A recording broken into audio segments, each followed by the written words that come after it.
찾으셨으면 하나님의 말씀 누가복음 24장 13절부터 제가 읽어드리겠습니다. 그날에 그들 중 둘이 예루살렘에서 25里되는 엠마오라 하는 마을로 가면서 이 모든 된 일을 서로 이야기하더라.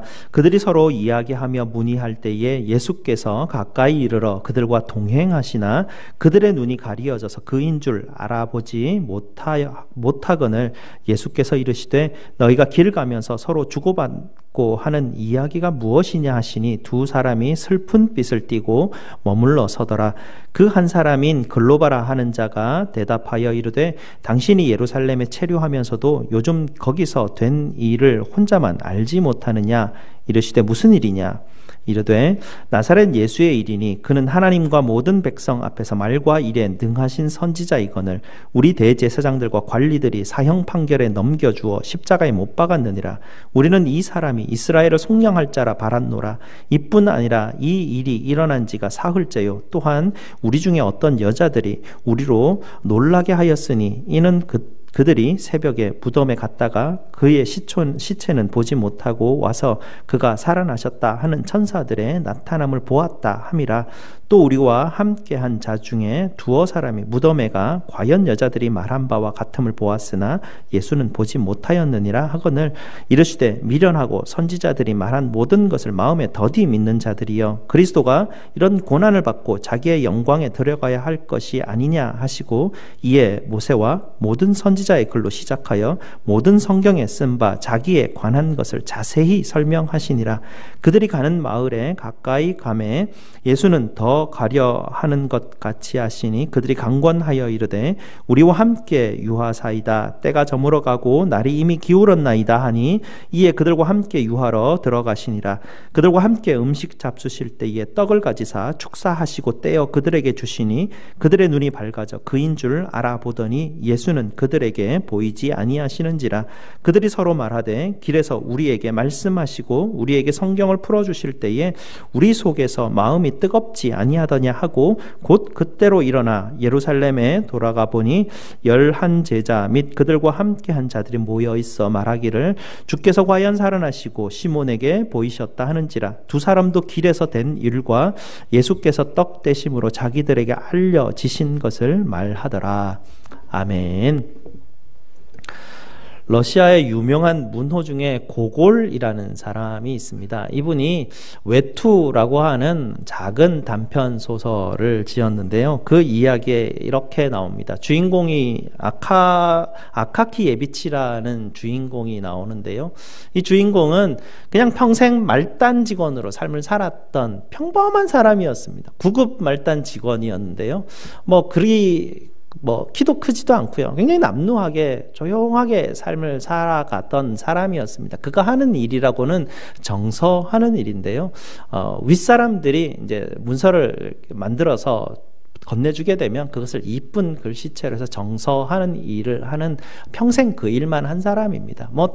특별히 이렇게 창조적인 일들을 만들어내고 어떤 프로젝트를 만들어내는 그런 일을 할 수 있는 사람도 아니었고요. 능력도 안 되는 그런 조용한 사람이었습니다. 그가 그렇게 늘 정서하는 자기 일이 작은 그의 삶의 그냥 즐거움이었고요. 누가 뭐라 하든지 그저 자기 일만 묵묵히 하는 사람이었습니다. 평생 말단 직원으로 삶을 살았기 때문에 사람들이 그를 굉장히 무시한다고 할까요? 그 사람에 대해서 그냥 아무렇게나 이렇게 대하는 그런 분위기였습니다. 그 사무실 안에서 일어나는 일들은. 그런데 어느 날 갑자기 이 아카키 예비치에게 불행한 일이 닥치기 시작합니다. 어떤 일이냐면 갑자기 겨울이 닥쳐온 것입니다. 러시아에 이 북풍이 불어오는 겨울 혹한기로 들어가는데요. 너무나 추운 거예요. 그 해 겨울 따라. 그가 걸치고 있는 이 외투가 있는데요. 이 외투가 너무나 낡고 남루해서 그날따라서 너무 추워서 집에 가서 보니까 외투가 트어져 있고 또 이렇게 박아놓은 것들이 떨어져 있어서 그쪽으로 바람이 막 다 들어와가지고 너무나 추운 거예요. 그래서 이 옷을 어떻게 수선을 해볼까 수선집에 가가지고 옷을 수선해보려고 하는데 수선공이 이 옷은 도무지 수선할 수가 없습니다. 너무나 낡아서 도저히 어떻게 해볼 수 없는 옷이 되어버렸는데 새로 하나 사시지요 라고 말합니다. 얼마입니까? 라고 말하는데 자기가 받는 월급의 4배 정도 되는 그런 옷이었습니다. 도무지 살 수가 없었습니다. 이거 그래도 때를 써요. 막 너무 돈이 비싸니까 내가 안 되겠고 그냥 이걸 좀 수선해주면 어떻겠냐고 하니까 도무지 안 된다고. 반 가격에 해줄 테니까 새 거 사라라고 그렇게 말을 합니다. 그가 한 달에 버는 돈이 40루블이고요. 이 옷값이 80루블인데 40루블은 굉장히 작은 돈이었습니다. 그가 겨우 먹고 살 정도고 지금 그가 갚아야 될 그 빚이 많아서 그것도 지금 허덕이며 갚아가고 있는, 도무지 여윳돈이 없어서 이 외투를 살 만한 사정이 되지가 않았습니다. 그러나 며칠 지내면서 너무나 춥거든요. 꼭 외투가 필요했어요. 자기가 어떻게 하면 이 따뜻한 삶을 살아갈 수 있을까 고민하면서 3달 동안 굶어야 되겠다 이렇게 생각을 합니다. 밥을 거의 먹지 않고 굶으면서 정말 돈을 80루블이라는 돈을 마련합니다. 그 돈을 마련을 해서 그 수선공예에 가서 그 옷을 사게 되는데요. 옷을 산 날 그 옷의 촉감을 이렇게 만지면서 그 어깨에 이렇게 감싸는 그 느낌이 얼마나 좋았는지 그가 평생 이렇게 좋은 그 행복감을 느껴본 적이 없었습니다. 입고 사무실에 갔는데요. 직장에 출근하니까 사람들이 늘 남루한 옷만 입고 다니던 굉장히 비루해 보이는 키 작은 저 나이 든 사람에게 새 옷이 생기니까 사람들이 다 몰려오는 거예요. 옷 구경하러. 야, 옷 되게 좋다. 다들 만져보고 칭찬해주고 너무 잘 어울린다. 뭐 이런 얘기들을 하면서 이 아키키예비치가 더 막 기분이 좋았어요. 그날따라 부과장 집에서 파티가 있다라는 거예요. 저녁 파티에도 초대를 받습니다. 옷이 그래도 이렇게 어느 정도를 갖추고 있으니까 초대도 받고 참 인생이 그날따라 너무나 행복한 거예요. 저녁에 옷을 갖춰 입고 새 옷을 입고 그 부과장 집에 이제 저녁 파티에 갔는데 너무나 고급스러운 파티였고요. 다들 좋은 옷 입고 와가지고 그곳에서 음식과 또 춤과 이런 어떤 그 파티가 이루어지는 것 가운데 그날따라 너무나 기분이 좋아서 술도 한 잔 마시고 그것을 즐기면서 이제 집으로 돌아오는 길이었습니다. 집으로 돌아오는데 너무나 갑자기 불량배들이 그를 덮친 거예요. 그리고 그가 입었던 외투를 뺏어갑니다. 너무나 억울해서 그는 바로 앞에 있는 경찰서를 뛰어가서 저 사람들이 내 외투를 뺏어갔다라고 말하는데 경찰서장이 도와주지를 않습니다. 더 고관의 집에 찾아가서 자기의 억울함을 토로했는데 오히려 쫓겨나는 그 일을 당하게 됩니다. 너무나 추워서 그날 저녁에 좌절하고 비통함 가운데 돌아다니다가 갑자기 열병을 얻게 되었고요. 그 열병 때문에 며칠 살지 못하고 시름시름 앓다가 죽게 되었습니다. 이 아키키 예비치가 죽고 나서도 유령이 되어서 그는 그 자기 외투를 훔쳐간 사람, 자기를 도와주지 않고 쫓아냈던 고관들을 찾아가면서 내 외투 내놔라고 이 유령이 가서 사람들을 깜짝깜짝 놀래키면서 외투를 뺏는 그런 유령이 돼버립니다. 이 아키키 예비치는 그냥 평범한 사람이었어요. 뭐 특별하게 욕심낸 사람도 아니었어요. 그런데 그냥 환경이 추워졌고 외투가 꼭 필요했어요. 그러나 외투를 마련할 그 힘은 없었기 때문에 외투를 마련하기 위해서 그저 그냥 애쓴 한 평범한 사람이었습니다. 그러나 세상은 그를 그대로 두지 않았고요. 그가 누렸던 그 외투로 인해서 누렸던 행복은 빼앗기게 되고 그는 빼앗긴 그 외투 때문에 그 마음 가운데 분노와 좌절과 정말 그 아픔이 그 마음이 막 사로잡게 되고 죽어서조차도 유령이 되어서 그 마음은 평안함이 없이 사람들을 괴롭히고 외투를 빼앗는 그런 존재가 돼버립니다.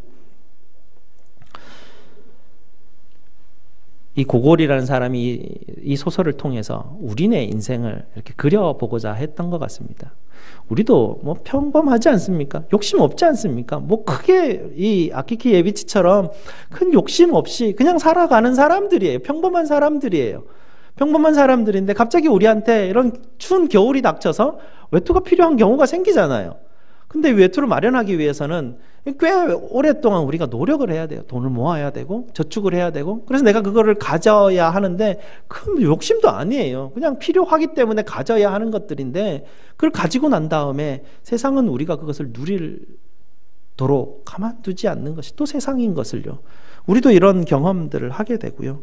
여전히 우리도 열심히 삶을 살아가지만 죽어서 자기 외투 달려달라고 외치고 있는 그런 아카키의 유령이 우리의 마음을 사로잡아서 여전히 우리도 무언가 때문에 잃어버린 외투 때문에 그것을 찾고자 내 외투 찾고자 삶을 살아가면서 내 마음 가운데 평안과 기쁨보다는 오히려 좌절과 낭만과 미움과 분노로 인해서 이 땅을 그냥 삶을 살아가는 것을 이 소설을 통해서 그려내고 있습니다.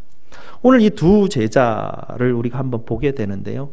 이 두 제자의 얼굴빛이 굉장히 어두웠습니다. 슬픈 빛을 띠고 그들이 엠마오로 내려가는데 이 두 제자가 정말 그 열심을 다해서 자기의 꿈을 이루기 위해서 예수와 함께 따라다녔던 예수의 제자들이었습니다. 무엇을 꿈꾸었겠습니까?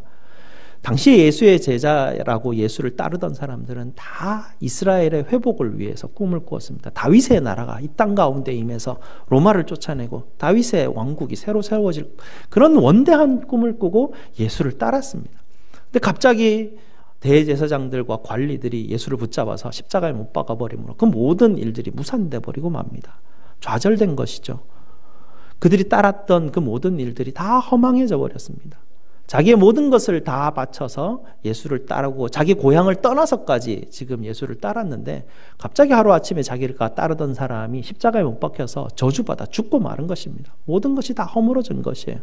그 마음 가운데 대제사장과 빌라도와 헤롯 그들이 얼마나 밉고 얼마나 그 원통하고 원망스럽고 이 좌절과 절망으로 인해서 그냥 고향으로 돌아가는 그런 발걸음 뚜벅뚜벅 힘없이 내려가면서 고향 가서 이제 뭐 하고 살지? 그냥 우리 뭐 살던 대로 그저 살면 사라지지 않겠나 하는 그저 이렇게 큰 희망 없는 그런 삶 그것이 이 두 제자 앞에 돌아가는 발걸음 앞에 놓여 있는 삶이고 이것이 우리의 삶이고 이것이 아깝게 비치의 삶입니다. 이런 상황 가운데 삶을 살아가는 우리 정말 이 제자의 모습이 돌아가는 이 제자들에게 참 놀라운 일이 오늘 사건 가운데 벌어지게 됩니다. 이런 별 희망 없이 삶을 살아가는 우리에게 굉장히 놀라운 사건이 벌어진 것과 마찬가지죠. 예수님이 우리를 찾아오셨습니다. 그런데 이 두 제자는 예수님이 찾아오셨는데도 불구하고 독자인 우리는 예수님이 찾아갔다라고 이 기록한 누가가 알려주니까 우리는 이 두 제자에게 예수님이 찾아가셨구나, 드디어 뭔가 일이 일어나겠다라고 생각하는데 두 제자의 마음은 어떻습니까? 예수님이 왔는데 몰라요. 이 16절에 보면 그들의 눈이 가려져서 그인 줄 알아보지 못하거늘 이상한 일이 벌어진 거예요. 왜 이런 일이 벌어질까요? 여러분 우리의 마음의 문제인데요. 여러분 우리는 세상을 눈으로 보고 산다라고 생각을 하는데 사실은 그렇지가 않아요. 우리는 세상을 마음으로 보고 살고 있어요. 여러분의 마음 가운데 이 세상에 무슨 세상이 담겨 있는가에 따라서 여러분의 눈이 따라가지 여러분이 보고 있는 눈 때문에 여러분이 보고 있는 것 때문에 여러분의 마음이 따라가지 않는다라는 얘기예요. 무슨 말이냐면 여러분의 마음이 무언가에 이렇게 사로잡혀가면 여러분의 눈은 사로잡힌 것에만 시선이 고정되게 돼 있습니다. 다른 것을 볼 수가 없어요. 우리가 그래서 마음으로 세상을 보는 것이에요. 그런데 이런 마음으로 세상을 보는데요. 우리 마음이 마음대로 되어지나요? 내 마음이 어디엔가 이렇게 사로잡혀 버리면 내 마음은 어떻게 할 수가 없어요. 누군가가 그냥 미워요. 그런데 성경 말씀이 미워하지 말라고 그러니까 오늘은 순종해서 저 사람을 미워하지 말아야지라고 생각하면 마음이 안 미워지나요? 아니, 안 그래요. 우리 마음이 그렇게 할 수가 없어요. 우리 마음은 그냥 지 마음대로 가버리면 그냥 거기에 매여버려요. 그러면 나는 그걸 통제할 수가 없어요. 내 마음이 내 머릿속에서 명령을 내려서 내 마음아 이렇게 사람을 미워하면 안 돼. 서로 사랑해야지. 돌이켜. 이렇게 한다고 내 마음이 그렇게 되어지지 않는다라는 것을 우리가 알게 됩니다. 이렇게 우리는 세상은 눈으로 보는 게 아니고 마음으로 본다라는 것을 경험적으로는 알고 있지만 사실은 우리는 계속 눈으로 보고 따라가고 있는 그런 형상이지요. 무언가 이렇게 이 두 제자가 사로잡혀서 지금 볼 수 없는 그런 상황입니다. 그들의 마음이 지금 무언가 매여 있는 상황입니다. 아키키 예비치가 외투에 매여서 내 외투 내놔라라고 하면서 그가 유령이 되어서도 외투만 쳐다보고 다녔던 그 모습처럼 우리도 여전히 무언가에 매여 있는 그 마음을 향한 그 방향 때문에 내 눈앞에 예수가 왔는데도 불구하고 그가 찾는 예수가 아니기 때문에 볼 수 없는 이런 안타까운 이상한 아이러니한 그 일들을 이 제자들도 보고 있고 우리도 그 일들을 경험하고 있는 가운데 있습니다. 여러분, 교회에 오는 제일 큰 목적은 무엇이죠? 예수님을 예배하고 하나님을 예배하는 것이에요. 예수님 만나기 위해서 오는 거예요. 예수님 만나기 위해서 오는데 우리가 이곳에 와서도 사실은 여기 걸려있는 십자가가 그냥 걸려있는 십자가예요. 저 십자가 내 십자가 아니에요. 그냥 나의 마음에서는 좀 멀어져 있어요. 머리로는 알아요. 저 십자가가 주님께서 나를 구원하시기 위해서 나를 위해서 달리신 십자가라는 걸 내가 알아요. 근데 내 마음은 다른 데가 있어요. 내 마음 어디가 있나요? 내 외투 돌려달라는 곳에 내 마음은 가 있어요. 그래서 교회에 와서도 우리는 아키키 예비치처럼 외투를 찾아 헤매고 있어요. 내 외투 어디 있느냐라고 찾게 되죠. 외투 새로 장만하게 돼서 너무나 기쁜 마음에 와서 우리가 자랑하게 되고요. 더 좋은 외투를 찾기도 하고요. 남루한 외투를 입고 있는 사람을 우리는 비난하기도 하고 무시하기도 합니다. 괜히 내 마음 가운데 저 사람은 그냥 무시되는 그런 사람이 있어요. 또 내 외투를 누군가 뺏으려고 하면 분노하고 화내고 비난하며 우리가 그렇게 삶을 살아가게 됩니다. 우리의 가는 마음의 방향이 어디 있느냐가 이 두 제자가 지금 돌아가고 있는 이 길 가운데 우리가 지금 삶을 살아가고 있는 가운데 과연 내 마음은 어느 쪽을 향하고 있는가 참 안타까운 일이 우리 가운데 늘 벌어지고 있습니다. 바울 사도가 오호라 나는 공고한 자로다. 얼마나 공고합니까? 우리 마음은 십자가가 예수님이 나를 위해서 돌아가신 십자가라는 걸 알고 있는데 내 마음은 자기 마음대로 움직이는 거예요. 도무지 뭔가를 알기는 알겠는데 내 마음이 그것이 다 받아들여지지 않고 주님이 내 눈앞에 분명히 있다라고 성경은 말씀해주고 계시고 예수님은 부활하시면서 승천하시면서 내가 너희와 항상 함께 있겠다라고 말씀을 주셔서 그 말씀이 있다라는 건 아는데 안 보여요. 주님이 예배하는 이 가운데 계시는데 이 예배 자리에 나왔는데도 불구하고 주님이 이 자리에 함께 계신다라는 게 실제적이지가 않아요. 우리 가운데 두 제자의 마음이에요. 두 제자의 마음이 이렇게 우리의 마음을 잘 표현하고 있는 그런 본문 말씀이 오늘 말씀입니다. 그러나 우리 주님께서 이 두 제자에게 오셔서 해주는 말씀, 이 복음의 말씀은 세상이 알 수 없는 평안을 내가 너희에게 주겠다라고 주님께서 말씀하시고 세상이 알 수 없는 기쁨을 내가 너희에게 주기를 원한다라고 말씀하시고 성경에 나오는 수많은 증인들이 그런과 같이 많은 그 증인들이 증거하는 것이 내가 예수를 만났더니 내 인생이 바뀌고 내 가운데 세상이 알 수 없었던 그 전에 볼 수 없었던 엄청난 평강과 기쁨이 내 마음 가운데 들여와서 내 마음이 천국이 되었습니다라고 고백하는 많은 증인들이 성경 가운데 우리에게 나와 있다라는 것입니다. 이것도 들어서 알고 있죠. 다 알고 있어요. 다 알고 있는데 문제는 내 눈앞에 예수님이 안 보인다는 거예요. 이 두 제자처럼. 이 두 제자가 지금 가지고 있는 고민이 우리의 고민이에요. 예수님도 어떻게 하세요? 예수님도 이 두 제자를 고민하고 있는 가운데 찾아가세요. 예수님이 찾아가셔서 예수님이 옆에서 뭐 하고 계시나요 지금? 예수님이 제자들의 눈을 열어주기 위해서 지금 하고 계시는 일이 있는데 그게 뭘까요? 제일 처음에 이 미련한 것들아 라고 말하셔요. 이 미련한 것들아, 이 선지자의 말을 더디 믿는 자들아 라고 그 제자들에게 찾아가셔서 깜짝 놀라게 하시고요. 네? 라고 말씀하시면서 성경에 뭐라고 돼 있더냐 라고 질문하십니다. 성경에 뭐라고 돼 있더냐, 이게 주님께서 말씀하신 첫 마디예요. 성경에 뭐라고 돼 있더냐라는 것이에요. 우리의 무지한 마음의 문이 열리기 위해서 너희가 뭘 쳐다봐야 되냐라면 말씀 쳐다봐야 되는데 말씀이 뭐라고 하고 있더냐라는 것을 깜짝 놀라게 해서 깨우쳐 주기 시작하셔요. 네가 십자가는 실패라고 생각하고 있는데 십자가가 실패더냐? 라고 질문하고 계시는 거예요. 이 두 제자 마음 가운데는 십자가는 실패였어요. 저주받은 곳이었어요. 그 저주받은 곳에 예수는 실패하고 끝나버린 거예요. 그럼 자기도 실패했기 때문에 좌절하고 돌아가 버린 거예요. 그런데 말씀이 그게 실패라고 말하더냐라는 것이에요. 구약의 선지자를 통해서 얘기하신 바 그리스도는 고난을 받고 영광 가운데 이를 것이라고 분명히 계속해서 반복적으로 모든 선지자가 그렇게 얘기하고 있는데, 예수가 지금 십자가의 고난 가운데서 영광을 기다리고 있는 가운데 영광 중에 지금 살아나셨는데 너희가 지금 무엇을 보고 있느냐라는 것이에요. 그들의 마음이 십자가가 실패라는, 고난은 정상이 아니라는, 고난을 받는 것 가운데 들어가는 것은 뭔가 문제가 있다라는 내 사고방식에 전환이 있지 않고서는 예수님 만날 수 없다라는 말씀이 예수님께서 그 제자들에게 가르치고 있는 것입니다.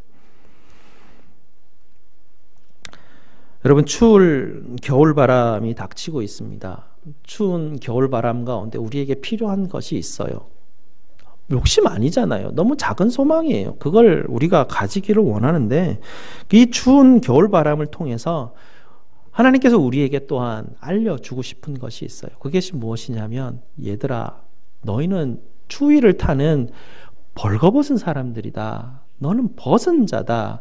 외투를 갖기 원하는 것도 네가 벗었기 때문에 원하는 것이지, 그것을 원하는 그 원함, 네 마음 가운데 너희가 지금 갈급해하는 것이 무엇인지 이 추운 겨울바람을 통해서 너희가 깨달아라라는 것입니다. 우리에게 주는 고난이 실패가 아니라 내가 걸어가고 있는 가운데 뭐가 something wrong인 것 같은 느낌, 이거 아닌 것 같은데, 잘못된 것 같은데 라는 이 느낌이 내게 올 때 그 실패라고, 뭔가 잘못됐구나라고 생각하는 것 아니라는 얘기예요.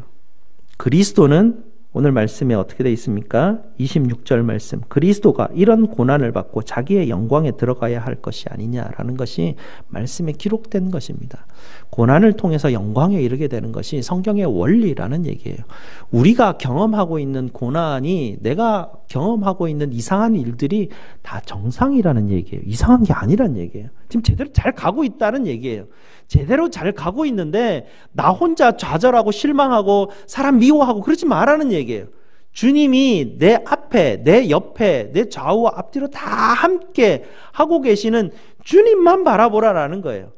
고난에 걸려들여서 내 외투 내놔라고 그 유령의 소리 때문에 거기에 이렇게 끌려다니지 말라는 얘기를 주님께서 하고 계시는 거예요. 우리의 마음의 문이 지금 어디를 향하고 있는지를 주님께서 우리에게 알려주고 계십니다. 주님께서 그들과 함께 저녁에 유하시면서 떡을 떼고 축사하시고 그들에게 나눠주시면서 어떻게 됐습니까? 그들의 눈이 열려버려요. 이 두 제자의 눈이 열리고 그분이 예수 그리스도라는 것을 보게 됩니다. 그러고 난 다음에 예수님이 그들의 눈에 보입니까? 아니, 더 이상 보일 필요가 없어요. 왜냐하면 마음이 보고 있으면 눈은 따라가기 때문에 그래요. 이게 삶의 원리고 우리가 지금까지 경험해왔던 우리의 경험들이에요. 우리의 마음이 어디로 가느냐에 따라서 내 눈은 따라가게 돼 있어요. 근데 주님께서 갑자기 이 떡을 떼어주시면서 내게 먹여주시는 떡이 갑작스럽게 내 눈을 열어주는 사건입니다. 성경은 그냥 아무렇거나 다 나열하는 것이 아니에요. 가장 중요한 것과 의미를 두고 우리에게 주시는데요. 왜 하필이면 주님께서 떡을 떼어서 우리에게 먹여주셨을까요? 주님이 그 몸된 말씀을 가지고 우리에게 먹이시는 그 말씀을 통해서 내 눈이 띄어지는, 주님이 길 가는 동안 말씀을 계속 풀어서 깨닫게 하시는 그 일들을 통해서 내 무뎌졌던 내 마음, 무지한 내 마음을 깨우쳐 주시고 그 말씀을 먹음으로 말미암아서 내 눈이 열려지는 놀라운 사건을 체험한다라는 것을, 원리를 주님께서 지금 이 말씀을 통해서 우리에게 가르쳐 주시는 것입니다. 그래서 말씀이 중요한 것이에요. 말씀을 들으실 때 무엇을 해야 되냐면, 말씀에 여러분의 마음판을 말씀에다가 이렇게 비추어서 여러분 마음판에 어떤 모양이 되어 있는지 여러분이 자각하시고 아실 때 갑작스러운 깨달음이 온다라는 것입니다. 내 마음이 어떻게 생겨먹었는지 잘 모를 때는 전혀 알 수가 없어요. 내 마음에 사로잡혀 버렸기 때문에 주님이 내 앞에 와 있는지, 내 앞에 축복의 일이 와 있는지, 내 앞에 지금 가장 좋은 일이 내 지금 직전 가운데 있는데 바로 앞에서 그냥 포기해버리고 딴 데로 가버리면 아무것도 누리지 못하는 가장 불행한 사람이 돼버리는 것과 마찬가지예요. 어떻게 해야 되냐면 결국은 내 마음을 내가 쳐다볼 수밖에 없어요. 그게 가장 중요한 일인데, 말씀이 내 마음을 어떻게 보여주는지를 가르쳐 주세요. 그러면서 기도하게 하십니다. 어떻게 기도해야 됩니까? 주님, 내 마음 보여주세요라고 기도하시는 거예요. 여러분의 마음을 보여달라고 하셔야 돼요. 여러분의 마음이 지금 어디에 걸려져 있는지, 내가 지금 새 외투 찾고 있는 유령과 같은 그런 일을 지금 하고 있지는 않은지 그걸 주님 앞에 간구하셔야 돼요. 주님, 내 마음 보여주세요. 내 마음 보여주시고 말씀에 비추어서 내 마음 알게 하셔서 내가 얼마나 헛된 곳을 향해서 가고 있는지, 십자가가 주님 만날 수 있는 곳임에도 불구하고 나는 그곳이 아니라고 생각하고 오히려 반대 방향으로 가버리는 너무나 불행한 삶을 우리는 지금도 살아가고 있는, 말씀을 늘 듣지만 이 사도 바울의 그 오호라 곤고한 자로다라는 그 고백들이 우리 속에 그냥 늘 있는 것이에요. 그래서 우리가 늘 기도하면서 주님, 내 마음을 비추어 주시고 보여주시옵소서, 내가 알게 하시옵소서, 내가 얼마나 하나님 이토록 헛된 곳에, 허망한 곳에 내 마음이 걸려 있는지 하나님 알게 하시고 주님, 내 눈을 열어서 주님 보게 하시옵소서라고 그렇게 기도할 때 살아계신 부활하신 주님이 보이게 되고, 부활하신 주님을 보면 세상이 달라져 버리는 사건을 오늘 보게 되는 것이에요. 오늘 두 제자가 예수님 보자마자 어떻게 했습니까? 33절 말씀, 예수님을 보고 눈이 열리자마자 그들이 했던 일은 곧 그때로 일어나 돌아가는 거예요. 예루살렘으로 돌아가는 것은 예루살렘 성을 세우기 위해서 돌아가는 게 아니라 십자가 자리로 돌아가는 거예요. 예수님이 예루살렘에서 십자가에 못 박히셨는데 그 십자가 자리로 돌아가는 거예요. 거기에서부터 다시 시작해야 됨을 알고 깨달았기 때문에 그들의 눈이 열어서 세상이 이제 완전히 달라 보이는 거예요. 여러분, 눈이 열린다라는 얘기를 많이 듣게 되는데요, 눈이 열리면 그 다음날 아침에 창문을 열게 되면 그 전날 봤던 세상과 전혀 다른 세상이 내 눈앞에 이렇게 쫙 펼쳐지는 게, 그게 말씀의 깨달음이 온 사람들한테 일어나는 일들이에요. 아침에 일어나서 창문을 열었는데 그동안 보이지 않던 것들이 다 보이기 시작합니다. 너무나 작은 것들까지 디테일하게 보이기 시작해요. 바람 소리가 들리기 시작하고, 냄새들이 나기 시작하고, 나무가 보이기 시작하고, 작은 꽃들이 보이기 시작하고, 풀들이 보이기 시작해요. 그 모든 것들이 나를 향해서 하나님이 너를 축복한다라는 외침이 계속 내 귀에 들려오는 거예요. 세상의 모든 것을 보고 내게 일어나는 모든 일들이 다 내게 다가올 때마다 주님의 음성으로 다 들려지는 것들이에요. 주님이 나를 사랑하신다, 얘야 일로 가야지, 이쪽으로 가야지 라는 음성으로 다 들려지는 거죠. 세상이 완전 다른 방식으로 내게 다가오는 것이에요. 왜냐하면 내 마음이 바뀌었기 때문에, 주님이 내 마음의 주인 되어 주셨기 때문에 내 눈도 바뀌게 되고 귀도 바뀌게 되고, 내가 가는 모든 시선과 내게 주어진 감각들이 새롭게 다 조정이 되는 것이에요. 그 사람 입 가운데 감사가 넘치게 돼요. 왜냐하면 은혜가 부어지고 있다는 걸 보고 있기 때문에, 느끼고 있기 때문에. 그전에는 내 마음이 사로잡혀 있어서 은혜가 계속 부어져 있는데도 밑으로 다 빼가지고 새버려가지고 그걸 내가 느끼지 못하는데, 이제는 하나라도 안 놓치고 다 받아 누리게 되는 것이에요. 그게 내 마음판이 바뀌게 되고, 예수 만난 사람들이 거기에서부터 세상이 알 수 없는 평안이 내게 있다라고 하는데, 환경 하나도 안 바뀌어 있어요. 창문 열어도 어제나 오늘이나 똑같은 거예요. 그런데 내 마음이 바뀌니까 다 바뀌어버리는 것이에요. 주님이 내 마음의 주인 되어 주셨기 때문에 가고 있는 것들이 다 바뀌는 거예요. 마음판이 바뀌지 않으면요, 내가 하는 모든 일이 헛돼요. 그냥 외투 찾는 일들이에요. 내가 꿈꾸고 그리고 내가 이런 일은 이렇게 되면 굉장히 잘 될 거야 라고 생각하는데, 사람 생각대로 일이 잘 안 되잖아요. 그러면 그냥 좌절하게 돼요. 근데 내 마음 가운데 미움과 분노와 이상한 일들이 막 일어나요. 근데 내 마음이 자꾸 딴 데로 가는 거예요. 막 너무 열심히 뭔가 이렇게 잘 하려고 하는 부분들이 오히려 나로 이상한 데로 더 빨리 가게 만드는 일이 될 수가 있어요.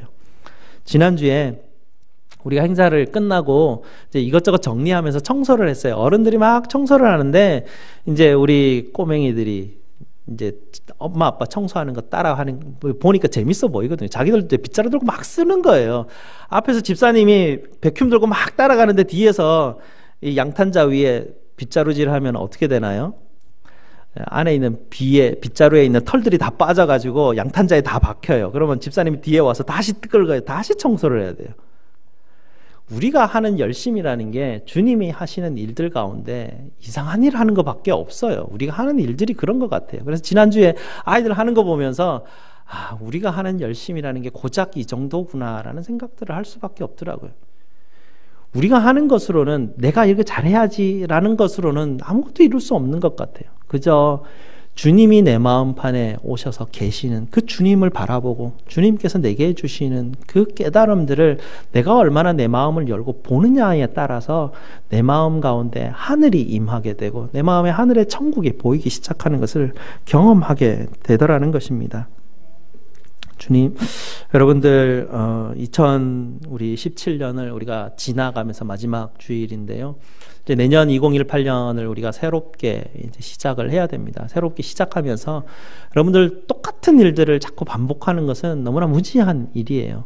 2018년 새해를 우리가 맞이하면서 하나님, 내가 이제는 교회당 와가지고 외투 찾는 일은 이제 그만두게 하시고 여기 와서 살아계신 예수님 좀 보게 하시옵소서. 하나님이 이곳에 와서 예배드리면서 내 마음판이 도대체 어디에 자꾸 얽매여 가고 있고 사단이 자꾸 나를 틈타려고 하는 그 틈탐을 하나님 자꾸 보게 하시옵소서. 그래서 내게 깨우침이 있게 하시고 계속 예수 바라보면서 하나님께서 내게 해주시는 세상이 알 수 없는 평안들을 누리면서 하나님, 내가 복된 이 길 가게 하시옵소서 기도하시며 내년 새해 걸어가시는 여러분 되시기를 축복드립니다.